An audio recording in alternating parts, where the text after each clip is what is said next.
Hello, everyone, and look who's here! It's not Saturday, but it's always RJ Day. Say hi, RJ. Hi, RJ. There you go. Yep, I'm gonna get it later. But anyway, hello, everyone. This is Gene, and I'm back with another video. So, I wanted to sort of give my opinion. This is actually my Parlor account that I'm making this uh, video on, or I guess using uh, to make the video.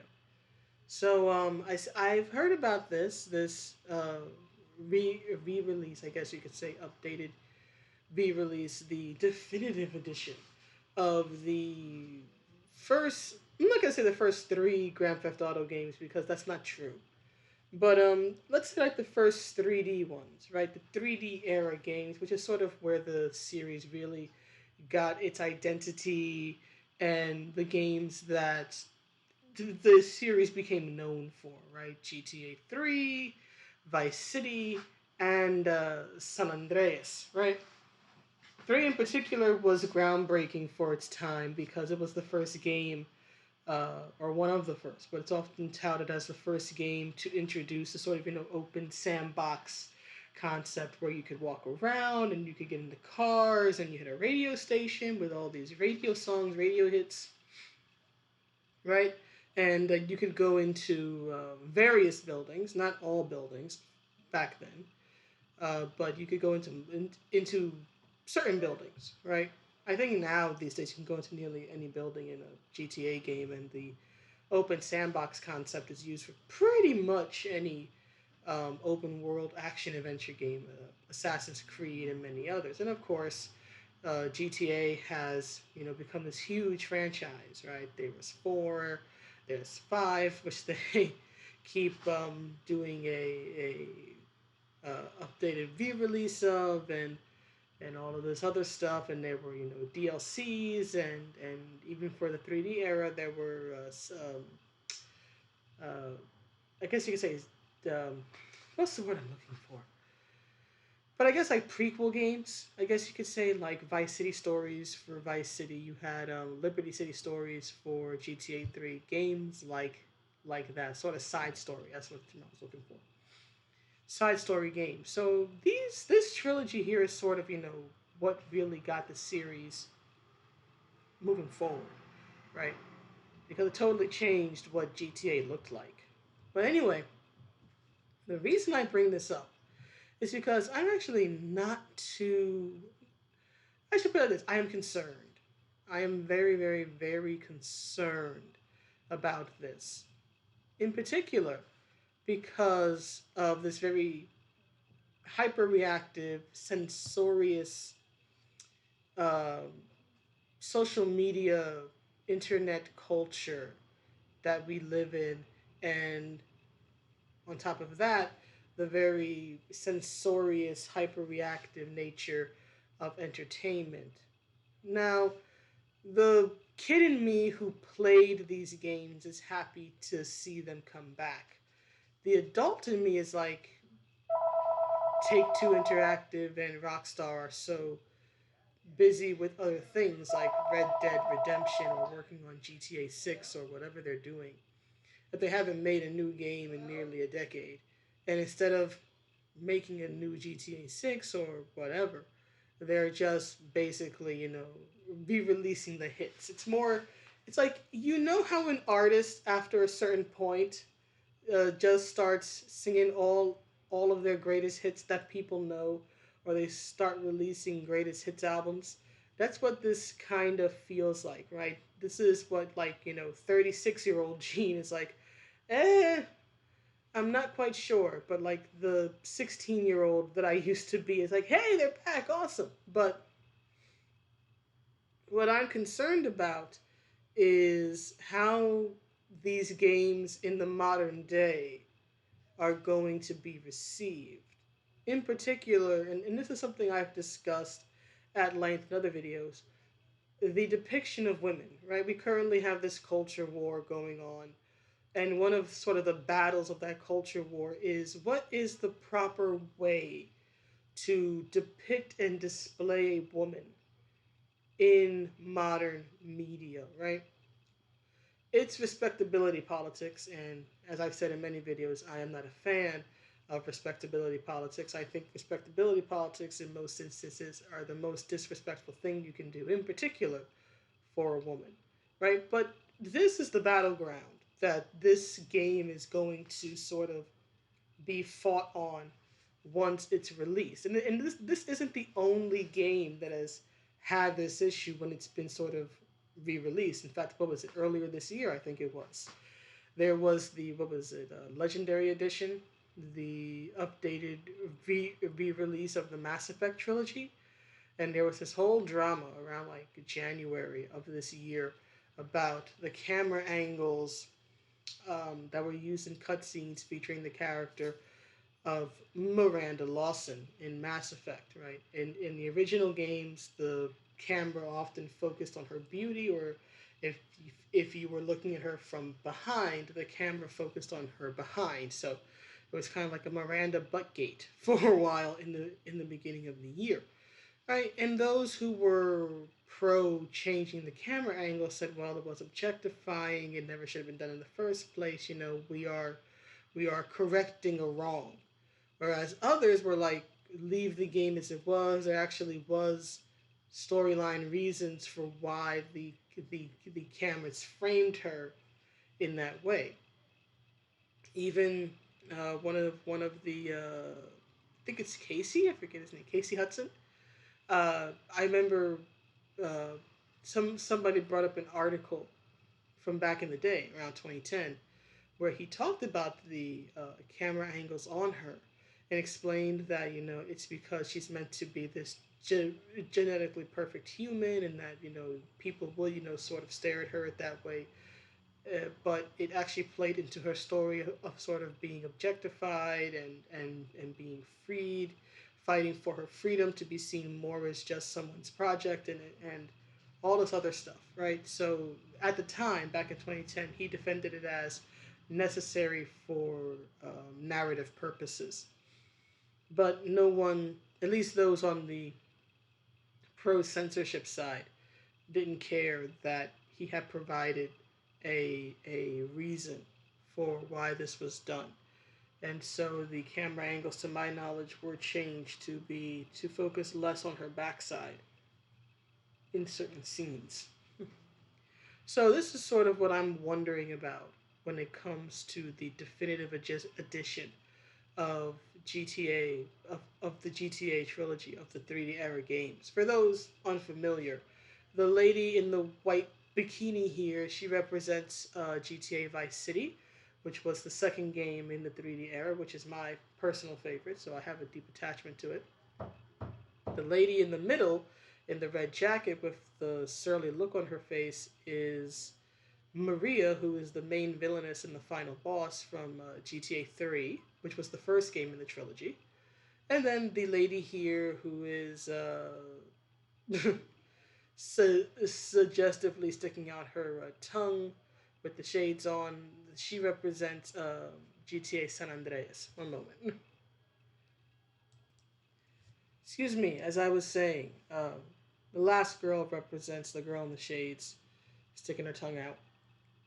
She represents the San Andreas, right, which is the game that takes place in not California during the LA riots, but yeah, my concern principally is this: the GTA games are, especially these three, are mainly about damn, it's fun to be a gangster, right?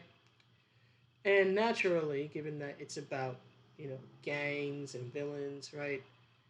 The depictions of women in the game, I mean, to be fair, women don't actually factor too much into any of the games. The only real woman who has any real significance, I would say, or any game of these three, where the women had any sort of real significance, is probably three, because, oh shoot, the villainess of three is Catalina, I think it is. Not Maria, Catalina.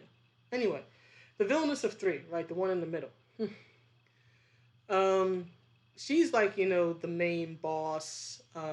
She's the one that the main character Claude, who doesn't talk, um, is chasing. Right? She's sort of the reason why everything. Well, at least she's the one who sort of like kicks off everything because she betrays Claude, leaves him for dead, and he wants revenge. Right? So of the games, she's probably the most important woman of the three. But generally speaking, most of GTA has never really focused on women, right? You'll have some female like mission givers, right? Such as Asuka, the Yakuza boss in three, or you'll have Auntie Paulette in Vice City, who runs the Haitian gang that you work for briefly later, and think the only woman who really factored or featured in GTA San Andreas in any way was Carl's sister. But even then, she was just a character. She didn't give missions or anything. She was sort of meant to be like the calm, cool head of her family, right? So outside of that, women have never really had a major role in the games. In fact, especially in I would say Vice City, women are actually objectified because uh, Vice City has a function, and this is honestly why it became my favorite of the three. Vice City has a function where you can buy various businesses once you get a certain amount of money, and two businesses in particular involve women. Right, one is the pole position strip club, so you have women there as strippers, right? And then there's later on in the game you can buy a porn studio. just just the 80s. It's a video game. It's made for adults, and you have to do missions to make the property profitable. And one of the missions for I think the final mission for the porn studio is and anybody who's played Vice City remembers this mission. It's a mission called G Spotlight. Where you have to take a motorcycle and you have to ride across rooftops to like have this sign of this woman of the performer, a porn star named Candy Sucks, who was voiced by former porn star Jenna Jameson. Right. So I actually ended up hating the song Yankee Rose by David Lee Roth. I think he had left Van Halen by that point. But I ended up I literally could not listen to the song Yankee Rose by this day because of that mission. I can still hear Dave screaming in my ear, "Bright lights, city lights!" Like, shut up! I hate that song now because of that mission. But that's the game that probably most overtly objectified women, right? The other two, not so much. But certainly Vice City because of the setting, what it's based on, what it's sort of making fun of, and all of this stuff, right? 1980s Coke friendly Miami, right? It's very much based on Scarface and all this other stuff. Now, I want to be clear. I've never had an issue with the way women were depicted or treated in GTA anything because having played the three GTA games, I know what to expect, right? You're not gonna find good, upstanding people in general in a game like GTA. That's not what it's made for. Everybody's a criminal, everyone's a psychopath, everyone's a murderer. So yes, I expect women to be sort of mistreated in the game or to be objectified. So I personally have never had an issue with it because it's what I expected from from the games, right? But in this modern day landscape, right, that type of depiction of a woman, right, as a stripper, as a sex worker, things like that, right? Basically, objectification is very much frowned upon Apparently, you can do it in real life because people got all up in arms over OnlyFans, almost cutting off their adult entertainment workers, a majority of which are women. So you can objectify yourself via sex work in real life, apparently, and people will fight for you. But fictional women, no, no, no, you can't have that. But anyway, anyhow, this is what I worry about.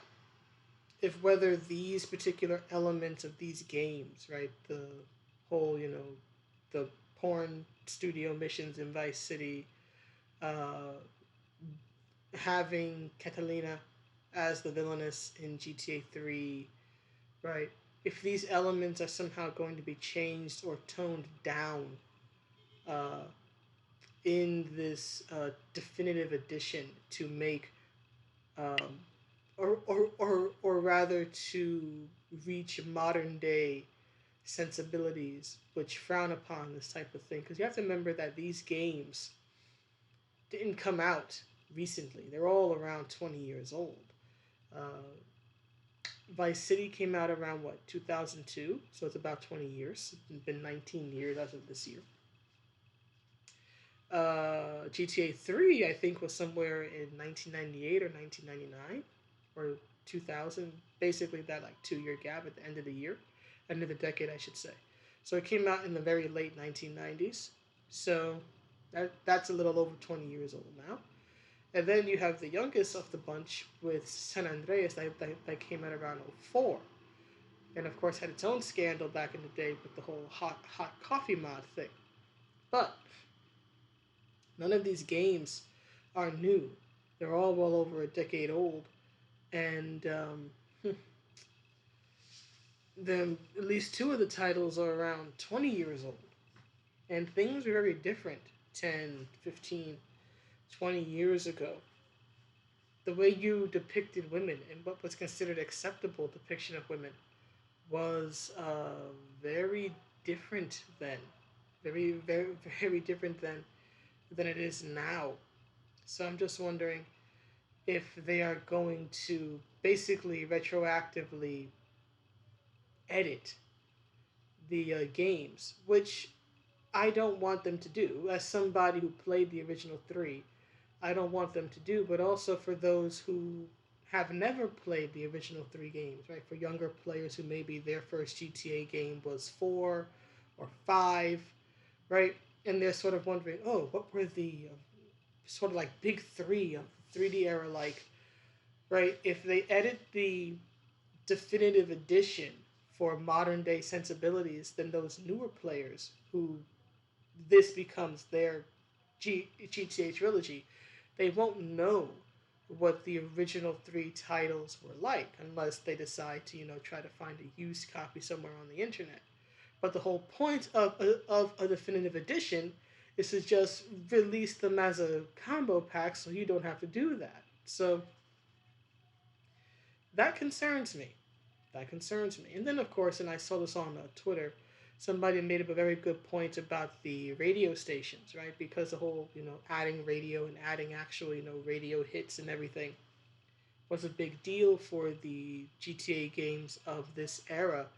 But there's legal issues you have to deal with now that didn't exist when these games came out in the late 1990s and early 2000s, right? First of all, they're going to have to go back and, see if they can still convince all these artists and their recording companies to, uh, I guess in a sense, re-release their music to be used in the games, right? So that's going to be what, probably a few hundred songs, because um, uh, each game had this very robust radio station, because that was a huge appeal, right? Being able to actually listen to real songs and everything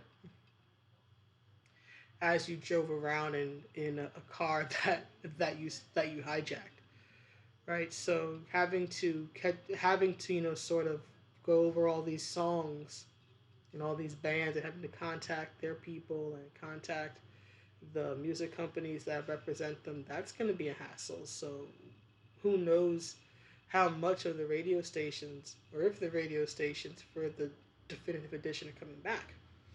And even if you can get the radio stations back, we have this thing, this huge thing these days called streaming, right?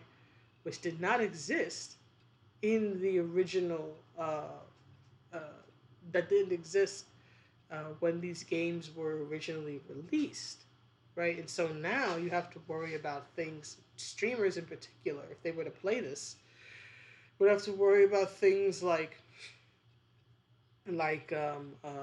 DMCA claims and copyright strikes, and I would assume that Rockstar and Take Two would include like a streamer option or a streamer version where they basically turn off all the music, which I can understand is important for streamers.